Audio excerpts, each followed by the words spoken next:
أشهد أن لا إله إلا الله وحده لا شريك له وأشهد أن محمدا عبده ورسوله أما بعد فأعوذ بالله من الشيطان الرجيم بسم الله الرحمن الرحيم الحمد لله رب العالمين الرحمن الرحيم مالك يوم الدين إياك نعبد وإياك نستعين اهدنا الصراط المستقيم صراط الذين أنعمت عليهم غير المغضوب عليهم ولا الضالين.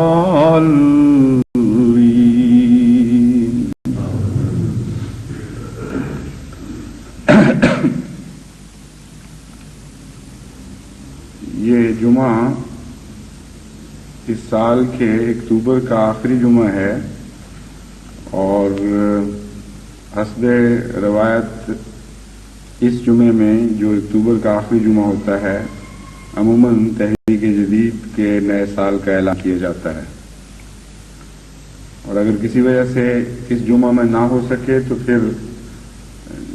نومبر کے پہلے جمعہ میں یہ اعلان کیا جاتا ہے۔ قبل ازیں تو اس جمعہ کے ساتھ مجلس انصار اللہ کے اجتماع کا افتتاح بھی اکٹھا ہو جایا کرتا تھا، لیکن ان سال حکومت نے مجلس انصار اللہ کو تو اجتماع کی اجازت نہیں دی، لیکن علماء کو جو غیر احمدی علماء ہیں ان کو ربوہ میں اکٹھے ہو کر 3 دن رات حضرت اقدس مسیح موعود علیہ الصلوۃ والسلام اور بزرگان سلسلہ اور علماء سلسلہ کو نہایت گندی گالیاں دینے کی اجازت دی، کیونکہ ان کا یہ ایمان ہے حکومت کا کہ اس ملک میں انصاف ہونا چاہیے، اور ان کو یہ بھی دعویٰ ہے کہ انصاف کیا جا رہا ہے، اور جس طرح ایک احمدی کی حیثیت ہے اس ملک میں اسی طرح صدر پاکستان کی حیثیت ہے۔ تو اس لیے اس بات کو 100% ثابت کرنے کے لیے وہ یہ رویہ اختیار کرتے ہیں، تاکہ کسی قسم کے اشتباہ کا کوئی سوال نہ رہے کہ کس قسم کا انصاف اس ملک میں قائم ہے۔ بہرحال اللہ تعالیٰ سے ہی ہماری ساری امیدیں اور توقعات وابستہ ہیں، اور خیر الحاکمین تو وہی ہے۔ جب اس کے انصاف کا وقت آیا کرتا ہے تو ملکیت کی کنجیاں تو کیونکہ اس کے ہاتھ میں ہیں، اس لیے ہر دوسرا انسان انصاف کے مقام سے معزول کیا جاتا ہے، اور خدا کی تقدیر جو اپنے ہاتھ میں انصاف لیتی ہے تو پھر کسی کا بس نہیں چلتا کہ اس انصاف کے مقابل پر کوئی بات کہہ سکے۔ تو ہمیں تو خیر الحاکمین سے ہی توقع ہے کہ وہ انصاف فرمائے گا، لیکن دعا ہماری یہی ہے کہ اللہ تعالیٰ اس قوم پر رحم فرمائے۔ بہرحال یہ جمعہ چونکہ مجلس تحریک جدید کے نئے سال کے اعلان کا جمعہ ہے، اس لیے میں آج مجلس تحریک جدید کے نئے مالی سال کے آغاز کا اعلان کرتا ہوں، اور اس ضمن میں سب سے پہلی خوشخبری جماعت کو یہ دینی چاہتا ہوں کہ گزشتہ سال افتتاح کے نئے سال کے آغاز کے وقت میں نے اس خواہش کا اظہار کیا تھا کہ چونکہ 50 سال تحریک جدید کو پورا ہو رہے ہیں اور آئندہ سال جب اعلان ہو رہا ہوگا افتتاح کا یا آغاز کا تو اس وقت 51واں سال شروع ہو چکا ہوگا. اور چونکہ یہ ایک جماعت کی تاریخ میں ایک لینڈ مارک ہے، ایک خاص نشان منزل ہے، اس لیے پہلے تو وعدے 50 سال تک لاکھوں میں ہوتے رہے. اب میری خواہش ہے کہ آئندہ سال ہم کروڑ تک پہنچ جائیں اور آئندہ پھر کروڑوں میں باتیں ہوں، یہاں تک کہ صدی کے آخر پر جا کر تحریک جدید کا بجٹ اربوں میں پہنچ چکا ہو. تو الحمدللہ خدا تعالیٰ نے احسان فرمایا، اور نامساعد حالات کے باوجود اور باوجود اس کے کہ دوسری بہت سی تحریکات بھی تھیں اور بہت اقتصادی بوجھ بھی تھا جماعت پر، اب تک اس سال کے وعدے جو گزشتہ سال گزرا ہے 1,03,69,000 تک پہنچ چکے ہیں. اور جماعت پاکستان نے بھی اس معاملے میں غیر معمولی قربانی کا اظہار کیا ہے، اور باہر کی جماعتوں نے بھی اللہ تعالیٰ کے فضل سے نمایاں اضافہ کے ساتھ وعدے پیش کیے. پاکستان کے اضافے بیرونی دنیا کے اضافوں سے نسبت کے لحاظ سے زیادہ آگے ہیں. جہاں تک انگلستان کا تعلق ہے، جماعت انگلستان کے گزشتہ سے قبل سال کے وعدے 22 لاکھ پاؤنڈ کے تھے، اور ان گزشتہ سال یعنی جو اب ختم ہو رہا ہے اس میں یہ وعدے بڑھا کر 26 لاکھ تک پہنچا دیے گئے. لیکن وصولی میں ابھی انگلستان کچھ پیچھے ہے، اور وصولی 31 اکتوبر تک 21,000 پاؤنڈ تک پہنچی ہے، یعنی 82%. تو یہ بہت معمولی سا فرق ہے. معلوم ہوتا ہے عدم توجہ کی وجہ سے یا غالباً یہ جو یورپین مشنز کی تحریک ہے اس کے نتیجے میں شاید کچھ غفلت ہو گئی ہو، مگر میں امید کرتا ہوں کہ انشاءاللہ ذرا سی کوشش سے ہی چند دن کے اندر یہ کمی بھی پوری ہو سکتی ہے. پاکستان کا جو مجموعی وعدہ ہے اس کے مقابل پر بھی وصولی میں کچھ کمی ہے. لیکن گزشتہ سال کے مطابق اگر ہم جائزہ لیں تو معلوم یہ ہوتا ہے کہ پاکستان میں عموماً اکتوبر میں جو فصلیں آتی ہیں ان پر ادائیگی ہوتی ہے، اس لیے چند دن پاکستان کی جماعتیں تاخیر سے ادائیگی کرتی ہیں، کیونکہ اکثر زمیندار جماعتیں ہیں. چنانچہ گزشتہ سال اکتوبر تک 21,50,000 کی وصولی تھی، لیکن سال کے آخر تک 30,11,000 تک پہنچ گئی. اسی سے توقع رکھتے ہوئے میں امید رکھتا ہوں کہ اب انشاءاللہ تعالی پاکستان کا وعدہ اپنے نہ صرف معیار کو پہنچے گا بلکہ آئندہ سال انشاءاللہ اور بھی آگے بڑھ جائے گا. بیرون پاکستان اور پاکستان کی جماعتوں کے موازنے کے لیے چند چارٹس تیار کروائے گئے ہیں، وہ میں آپ کو سنانا چاہتا ہوں.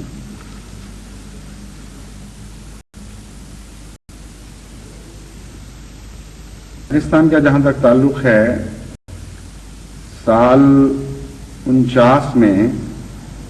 38,182 وعدہ کنندگان نے حصہ لیا اور 30 لاکھ بجٹ تھا. اکتوبر تک وصولی 21,50,000 روپے تھی، لیکن سال کے اختتام کے بعد چند دن کے اندر کل وصولی 30,11,233 روپے تک پہنچ چکی تھی. اور سال رواں جو گزر رہا ہے اس میں وعدے 39,09,000 تک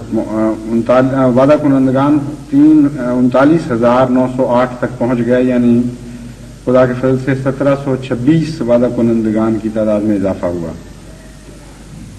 یہ وعدہ کنندگان کا اضافہ زیادہ تر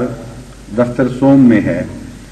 اور دفتر سوم میں خصوصی کوشش کیونکہ لجنہ معاملہ کے سپرد ہے، اس لیے اس کا سہرا ایک حد تک لجنہ معاملہ کے سر پر بھی بنتا ہے۔ اللہ تعالیٰ خواتین کو جزا دے۔ ان کے سپرد جب بھی جماعت کی طرف سے کوئی کام کیا جاتا ہے تو نہایت ہی مستعدی سے اسے سر انجام دیتی ہیں، اور تمام دنیا کی عورتوں کا یہ اعتراض کہ اس مسلمان عورت پردے میں بٹھا کے نکمی بنا دی گئی ہے، یہ جھوٹا ثابت ہو جاتا ہے، کیونکہ جہاں تک جماعت کی تاریخ کا تعلق ہے سب سے زیادہ کام کرنے والی پردہ دار عورت ہے، اور تمام نیک تحقیقات میں سب باتوں میں آگے بڑھنے والی خدا کے فضل سے پردہ دار عورت ہے۔ بلکہ مردوں کے لیے کام کرنے والی بھی جو تحریکات مردوں سے تعلق رکھتی ہیں اگر ان میں کمی ہو اور عورتوں کے سپرد کی جائیں تو اس میں بھی وہ آگے بڑھ کر ان کے ہاتھ بٹاتی ہیں۔ تو یہ اعتراض تو عمل سے جھوٹا ثابت ہو جاتا ہے کہ پردے کے نتیجے میں قوموں کے اندر کوئی سستی پیدا ہو جاتی ہے یا ایک وجود کا حصہ معطل ہو جاتا ہے۔ اللہ تعالیٰ کے فضل سے احمدی وجود میں تو اس کے بالکل برعکس نمونے نظر آ رہے ہیں۔ جو بے پرد عورتیں ہیں ان کے رجحانات دنیا داری اور دنیا طلبی کی طرف زیادہ ہیں، اور دوسرے مشاغل اور فیشن پرستیاں بھی ان کے اوپر برے رنگ میں اثر انداز ہوتی ہیں۔ لیکن لجنہ کی پردہ دار خواتین اللہ تعالیٰ کے فضل سے قربانی اور خدمت کے ہر معیار میں بہت ہی پیش ہیں، اور آزاد قوموں کی عورتوں کی کوئی تنظیم بھی اپنی مستعدی اور وقت کے بہترین مصرف کے لحاظ سے ان کا کوئی مقابلہ نہیں کر سکتی۔ اور اصل جواب جو موجودہ دنیا میں اسلام پر حملوں کے ہیں وہ عملی لحاظ سے پیش کرنے چاہیے، اور وہی قابل قبول ہوا کرتے ہیں۔ تو اس دفتر سوم میں لجنہ نے اللہ کے فضل سے نمایاں کام کیا، اور گزشتہ سال بھی میں نے محسوس کیا تھا کہ بہت ہی اچھا کام کیا اور غیر معمولی اضافہ کیا وعدہ کنندگان میں بھی اور چندوں کی مقدار میں بھی۔ بجٹ 49 کا 30 لاکھ تھا، اور جیسا کہ میں نے بیان کیا ہے اگرچہ وسط اکتوبر تک صرف 21 لاکھ وصولی تھی، لیکن سال کے آخر تک اور کچھ دن بعد تک 30 لاکھ سے بڑھ گئی۔ اس مرتبہ بجٹ 40 لاکھ رکھا گیا، اور وسط اکتوبر تک 27,80,000 وصولی ہو چکی تھی، اور اگر گزشتہ سال کی نسبت کو ملحوظ رکھا جائے تو امید ہے کہ انشاءاللہ تعالی یہ وصولی توقع سے بڑھ جائے گی۔ بجٹ میں اضافہ ان سال 33% کیا گیا تھا، اور گزشتہ کے مقابل پر یہ اضافہ 29% تھا، جو اللہ تعالیٰ کے فضل سے پورا ہو چکا ہے۔ دفتر اول، دفتر دوم اور دفتر سوم کے موازنے بھی اعداد و شمار کی صورت میں موجود ہیں، لیکن ان کی تفصیل میں جانے کی ضرورت نہیں۔ صرف دفتر اول کے متعلق میں یہ بتانا چاہتا ہوں کہ دفتر اول سے متعلق میں نے یہ تحریک کی تھی کہ دفتر اول چونکہ ایک بہت ہی عظیم الشان تاریخی حیثیت کا دفتر ہے، اس لیے جماعت اس دفتر کو کبھی بھی مرنے نہ دے۔ یعنی وہ لوگ جنہوں نے سب سے پہلے تحریک کی قربانیوں میں عظیم الشان حصہ لیا تھا، ہمارے ماں باپ یا بعضوں کے دادا ہوں گے، اور ان لوگوں نے پہلا قدم اٹھایا ہے عظیم الشان نیکی کی طرف، اور یہ تمام دنیا میں جو کثرت کے ساتھ جماعتیں پھیل گئی ہیں، اور ملک اللہ تعالیٰ کے فضل سے احمدیت کے خدام نعرہ تکبیر بلند کر رہے ہیں اور غیروں کو اسلام سکھا رہے ہیں، یہ ساری برکت ان قربانی کرنے والوں کی قربانی کی ہے جنہوں نے دفتر اول کا آغاز کیا تھا۔ عورتیں کیا اور مرد کیا اور بچے کیا عجیب عاشقانہ رنگ میں نہایت ہی غریبانہ حالت کے باوجود انہوں نے بہت بڑا بوجھ اٹھایا جو توقع سے بڑھ کر تھا،